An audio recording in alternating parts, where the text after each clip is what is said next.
to me about don't talk. Let's talk not talk about if you are or if you aren't. Let's talk about the space of creating music in 2020. What's that look like? Have you been on lockout like the NBA? Have you been like in and out the gym a little bit? What's it been like even trying to create with everything that's been going on over the last 100 days? Or was there a time when you weren't creating at all and then you got sparked to do a little bit? What's that been like? The fire got lit for me. I say that because we're here by design. We're not doing this time for no reason. For sure. Like I said, I'm one of those people. It's all about a plan. But the spark got lit for me during the quarantine time, the pandemic when it. I don't even want to say. I'm not sure if it's peaked or not. We still kind of like almost a state of terror considering it. But I had two shows. I want to say March 12th and 13th or somewhere that weekend. And I was watching the news because I was traveling. I was in Little Rock, Arkansas. I went to Augusta, Georgia. And I was seeing and reading and hearing and understanding like where things was trending. I did those shows and everything kind of got locked down pretty much that Monday, like a few days later. And I got some shows canceled to follow up, kind of hit you in the pocket in a different way. And everything was just at a standstill almost.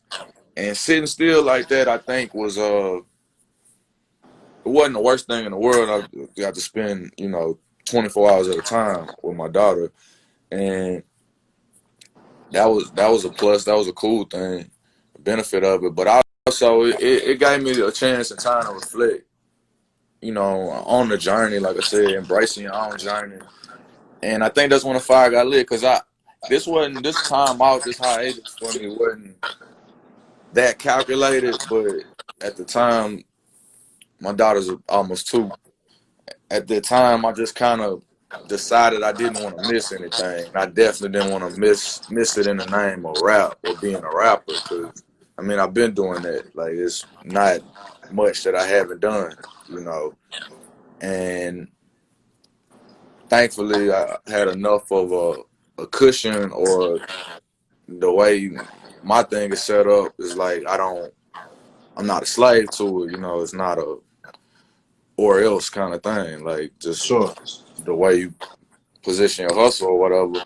And I think I had even lost touch with how long it had been, like relatively speaking, because I always drop multiple projects every year in my career. So to not drop any, I guess from an audience standpoint, even for myself, like because I had something else to focus on, I was just completely removed or detached from it. And sitting still and seeing, to me, it showed me how like a lot of people are their jobs or don't necessarily have lives aside from it because, social media and stuff, you get a peek in. And I was seeing people like, what am I going to do? Because I don't have that structure. I don't have anything to do daily or during this time when I would normally be doing this. And I took from that and before things start opening back up, I observed a fasting period. And it kind of changed my mind about certain things, opened my mind and like what your routines are like. And I started like, because a lot of studios I recorded at were closed and closed down. I started renting Airbnbs and just taking my own equipment.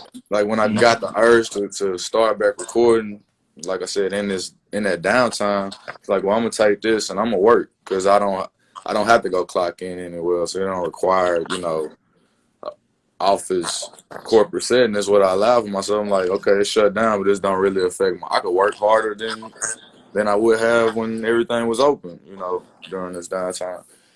And I just got my equipment out of storage from my like home-based studio and was setting it up in Airbnbs for a few days at a time and having a marathon studio sessions. Kind of, I don't want to say aimlessly. I had a concept, but it crystallized watching the Last Dance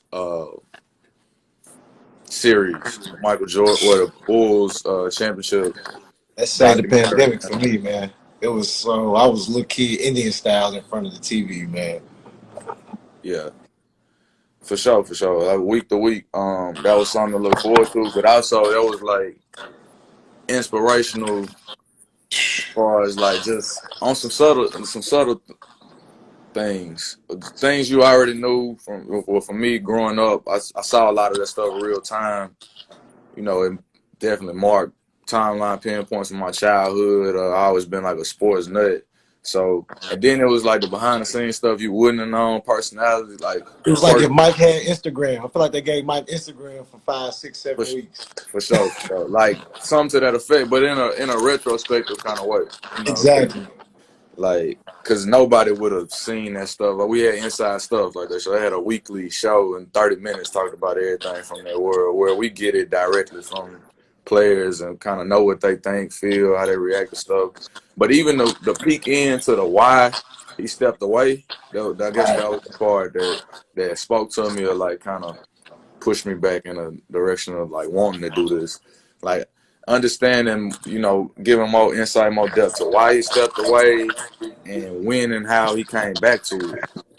Because I mean, we knew the baseball part, we knew the Space Jam movie, and like, but some of them like specific in between things, including like him going to hoop with the team still while he wasn't playing, and it's like just that competitive edge or whatever. Like, I mean, but even more so, like how he came back. Of course, like winning that championship, the first full season back. But I was really taken back by the idea of him like intentionally winning that first championship on Father's Day for his dad. Like being up Crazy. 3-0 in the series, and when he laughed, they showed him what Gary Payton said on the tablet or whatever, and he laughed like, "Man, I don't have no problem with Gary Payton, But that was not on my mind. but."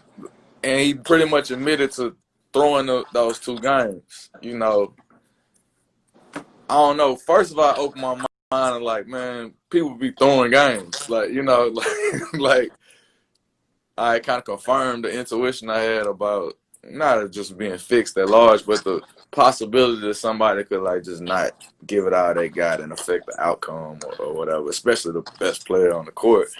But Exactly. but also that he was that good to like feel like I know he had that kind of control.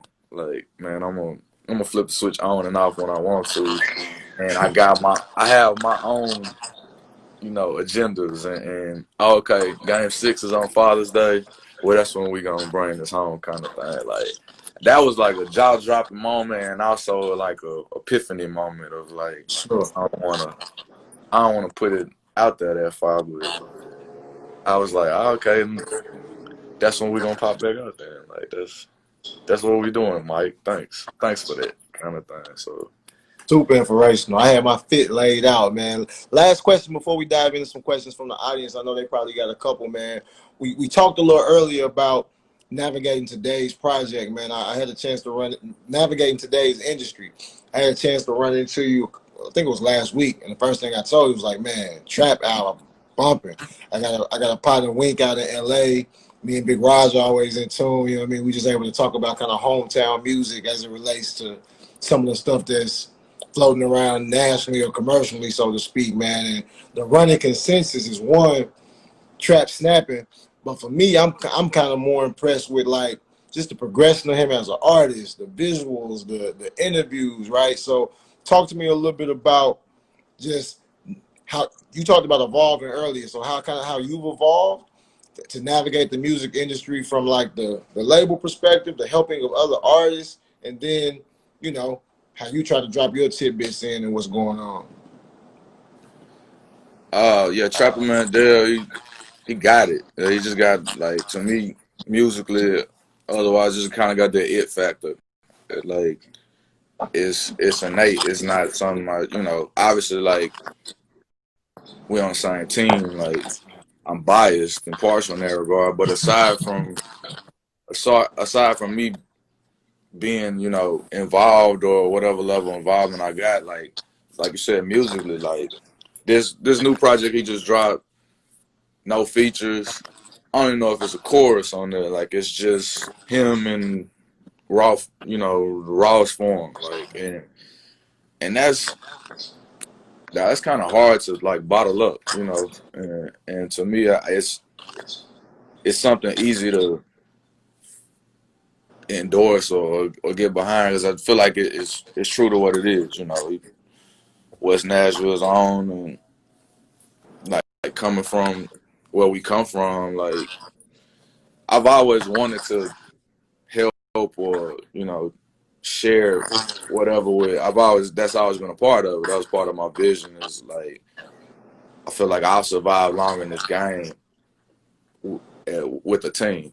You know what I'm saying, or not being just so self-centered or focused on myself. Or so that's like a blessing of having other artists to work with that's going that hard. His new project, Fly Risk, I agree with you. That I think it's violent. I think it's consistent. You know, the projects that the 91 project, Trap Star, Del Chapo, Fly Risk, like I hope it continues to trend in the way it's going because it's I think it's four for four as far as those projects, and I mean I've heard some of them what's coming behind it, and that even the same thing with the timeline, like it was kind of easy for me to get out the way and let Trap do his thing as far as timeline of it, everything kind of puzzle pieces or whatever. That was with him doing this project. It kind of helped me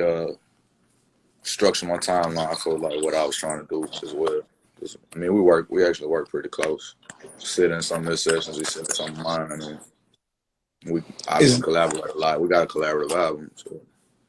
is there any comparison to how much you enjoy being on one side of the mic or the other, if that makes sense? So are you finding as much peace and excitement as kind of in the orchestrated chair as you actually do like laying down the bars? Is it two totally different energies, or do you kind of find a harmony all in the same? Uh, as an artist, I don't think like I'm on a high right now, a natural high of creating, Okay. making music, hearing it like from idea to execution. And then I think it's something to be said for the like once you share it, once other people can hear it, enjoy it, hate it, whatever, like, but just to go from from my notepad to the hard drive to in your car or in your headphones, like from step to step, like that's his own thing. And then, like I said, on the other side of it, like when it's not like my music, I have a similar love for the hustle of it, So it's like watching somebody else do that is almost as fulfilling, or like I guess as fulfilling to be, what I'm saying, or whatever I might be able to add to it to fine tune it. And as far as I guess from I don't even want to say executive standpoint, but from Of whatever coaching, position, just look, whatever coaching. whatever position, like whatever nudge it might give it, or branding, or just whatever extra you might be able to add to it, or insight. Because I think a lot of times, especially with my tenure in this game, like some things are just experience. Some things you'd have to do to know. Some things you would have to try, I guess. And I don't think anybody can skip steps on their way to getting where they're supposed to be. That's just part of it. But if you could have somebody to help, hey, maybe these are the steps you should take. You can't take them for somebody else. And those not the kind of artists that I want to work with. But somebody that can lock in and do their part was like, like I said, as a hustler, it's like, hey, we can take that and 1, 2, 3, and what I'm saying, take it somewhere else, kind of thing. So it's like that's a joy out of its own too, and more than anything, watching something grow. Like I said, from observing something that had an it factor, or it might be something special to it, and then helping convince others or allowing other people to see it. Like that's, I mean, because that's a